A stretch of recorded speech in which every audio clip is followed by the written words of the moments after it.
Hey, I'm Anthony, and this is my Electronics 2 final project. It's a tilt maze that's controlled by 2 servos, an Arduino, and an accelerometer. Let's jump into the demo.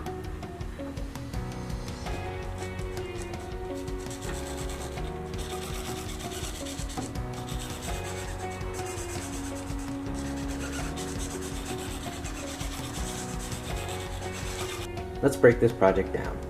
The sensing in this project is done by the MPU 6050, which is the sensor shown on the screen right now. This has an accelerometer, a gyroscope, and a temperature sensor. In this project, I use the sensor to get the acceleration in the X, Y, and Z direction.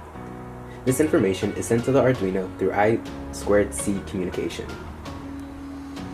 Once the Arduino has the raw values from the sensor, it translates these into G's, meaning right now the sensor should be reading 1 G of acceleration in the Z direction. I then use equations I found online to calculate 2 of Euler's angles, the roll and pitch. I then put these angles from the sensor through a low-pass filter equation that counteracts some of the random fluctuations in the readings.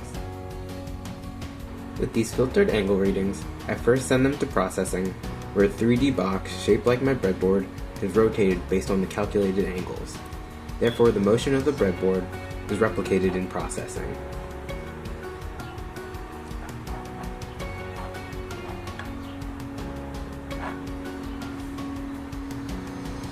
And finally, the actuation.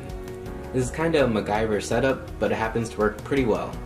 The Arduino converts the angles to duty cycles for the respective servos, which makes them turn based on the orientation of the breadboard.